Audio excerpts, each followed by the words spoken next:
Oh, hi Hello. there. Hi, Martin.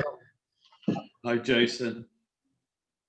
Well, good to see you. Thanks so much for taking the time to talk with me today. Ooh, that's better. That's better. Hang on, let me get the lighting. Okay. There we go. Subdued. That'll do. All right. You okay with that? It's a little Yeah, dark. All right. it's fine. Okay. Atmosphere. Yes. So you've got a new album out. It's Yeah, called MLB 50 Years of Jethro Tull. yeah. And I've listened to it a couple times now, both discs, and I would say it's a guitar lover's delight.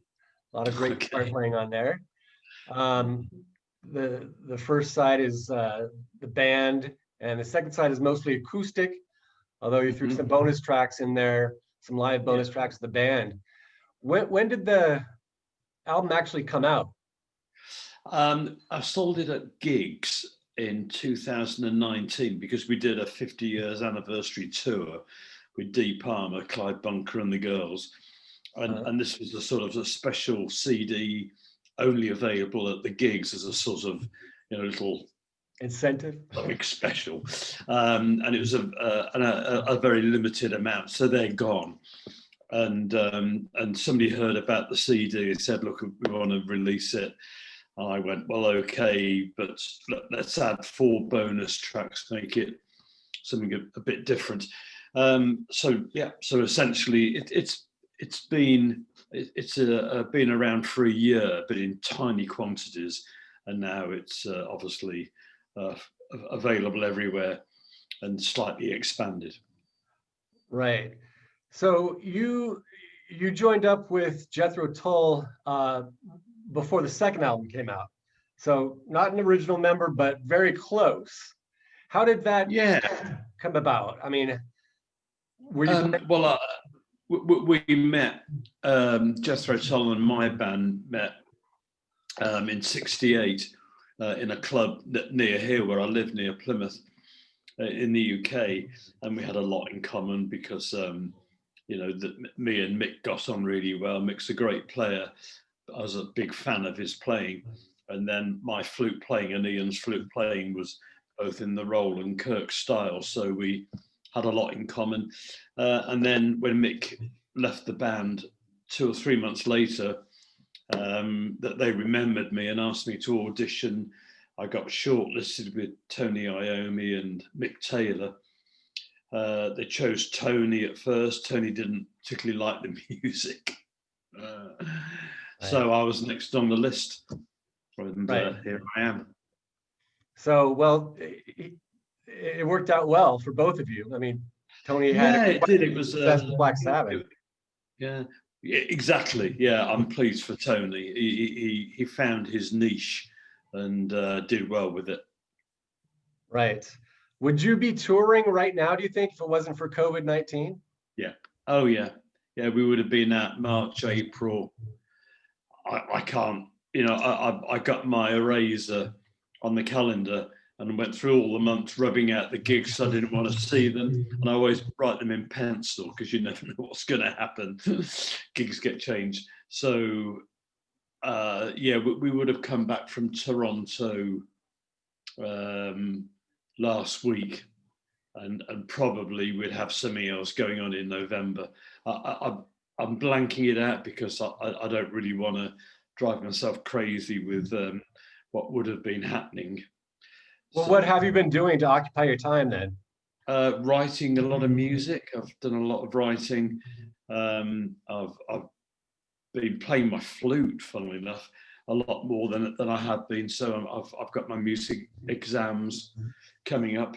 I'm doing music theory just to sort of keep my brain working, and I'm doing flute theory. Wait, what do you So mean your music exams? yeah, the grades. So I'm going through all my to get grades exams in the USA, grade 1 to grade 8. No, it's a music. It's for people learning to play an instrument using notation. Grade 1 is a beginner, grade 8 is like, you're pretty good. So Okay. I need to start at grade 1. I don't know how far I'm going to get until I catch up with myself. I should sort of make it halfway through, but I'm just starting with the book. So I'm learning to, I'm refreshing my memory of music reading as well. It's fun, and and I'm still playing guitar. I've got this CD out. I've got a DVD coming out in 2 weeks. Is on the website, so that's going to be important. I've spent a lot of time mixing it, mixing the audio, and then the video has been mixed in the States, and it's good. So I'm really pleased with it. It's a live video, or So live from the Wildey Theatre in Edwardsville, okay. May the 19th, 2019. And we recorded it. We recorded 2 nights. Luckily, because I had no idea how important that recording's going to be, because obviously we won't be playing gigs for 6 months, another year. Nobody knows. So it's nice that there's a live DVD out there that when people really get fed up, they can watch the show on their computer, I guess. Cool. You mentioned that you play the flute. Did that have anything to do with you getting asked to join Jethro Tull, or did you ever play the flute? Not really. No, it was my introduction, because me and Ian were the only 2 guys in the UK playing blues flute. Really, the Roland Kirk style flute. So we met, and they remembered me from that meeting. So it was the back door opened because of my flute playing. Yeah, that's it's very unusual to have. Guitar as well. Very unusual to have 2. I'm sorry. Go ahead. I was just going to say that they remember my guitar playing as well. Yes, and I was just saying that it's very unusual to have 2 flautists in the same rock band. Yeah, well, when I joined, we both played, but we had a flute battle on stage, and so we I think it became apparent that we only needed 1 flute player. Right. Yeah. It wasn't me. Well, one of the things I noticed on the new release is that there isn't any flute playing. At least I don't remember. And it's kind of nice to hear all those Jethro Tull songs without the flute. Yeah. You can hear the lyrics better. I'm sorry? I have to correct you there. Oh, there is? I play flute on Under Wraps. Okay. At the very end. It's quite, I put a distortion on it, so it sounds a bit edgy. It sounds like a keyboard, but it's flute. Uh-huh. Yeah, I play flute, but when I do solo albums, I usually play flute on at least 1 track, just for the hell of it. Okay. Well, I'll have to listen to it again and check that out. It's at the very end. Do you ever do any singing?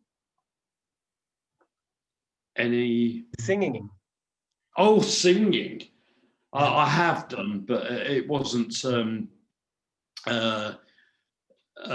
successful. Yeah, I sang on one of the solo albums I did, but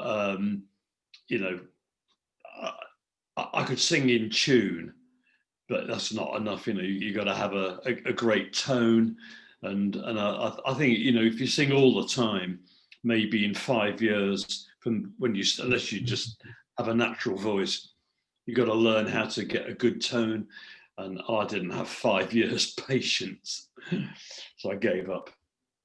So on the disc there, you have a guitar player that sings with you, and then there was a female voice on the acoustic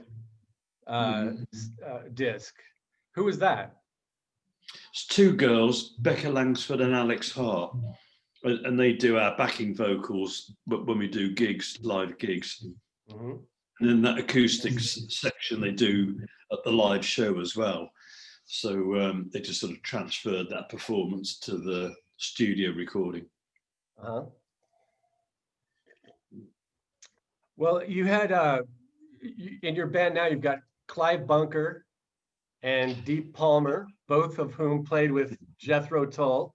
Mm-hmm. Um, However, Dee was known as David then. Yeah. I wondered if did that take any kind of adjustment?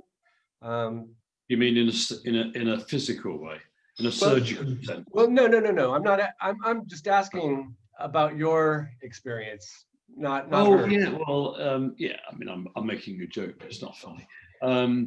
Yeah. Dee became a woman, and Dee essentially Dee always was a woman.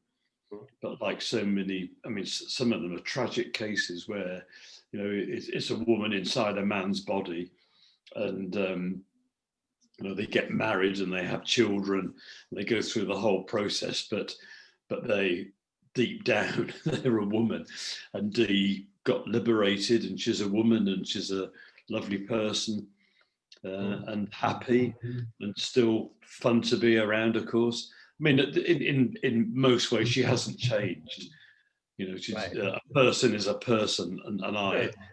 you know, whatever she wants to be, I'm happy for her. Yeah, but it's one version of the band. So we're a four-piece band. The Martin Barre band is me, Dan Crisp on vocals, Alan Thompson on bass, Darby Todd on drums. Then we add a keyboard, Adam Waitman, who's Rick Waitman's son, started doing gigs with us. And then we have the 8-piece band, which is the four of us with Dee and Clive and the two girls. So we have all these sort of computations. And then we went to Australia with the 4-piece. We went to South America with Dee and Adam. So two keyboards. And it's all just variations on a theme. And all the bands sound great in their own way. So it's quite nice to have that choice. I read that you worked with Paul McCartney and Phil Collins and some other big names in rock and roll. Yes. Can you tell me a little bit about your experience with those two in particular? What well, they're great. They're great people. It's sort of well documented. They're talented, undisputed, and I can verify that they are two extremely talented individuals. And you know, I was in awe of them, and quite rightly. And it's an experience that you know, is irreplaceable, unrepeatable. So it's I'm so happy that I had that chance to do it. And Paul McCartney, the Beatles were my heroes when I was a teenager, as they were most people's. And that, so to work with one of them was incredible. I met the others, but to actually be in a working environment was just incredible. And what was it? Was it a live appearance or? No, it was doing sort of demos for Flowers in the Dirt album. But some of the recordings I did were released in Japan, and I've been told that they're going to be released in worldwide at some point. Yeah, there's sort of quirky things, but it's me. That's nice. Were you surprised at all when Jethro Tull won the Grammy for Best Hard Rock Heavy Metal Band, and I think it was '89? Yeah, well, I was, because we were just happy with the nomination, and the record company wouldn't send us to it. They just said, "Don't go to the ceremony. You're not going to win." So it was a sad thing that we weren't there. People didn't like the fact we weren't there, and they presumed we didn't care. But in retrospect, I do care, and I wish I had been there, and I would have loved the experience and all the pomp and circumstance. But I'm proud of it. I think we deserved it, and I doubt if I'll ever get another one. Who knows? No, we don't. Yeah, I'm very proud of it. Great. Yeah, that was for the Crest of the Nave Yeah. CD or record. Yeah.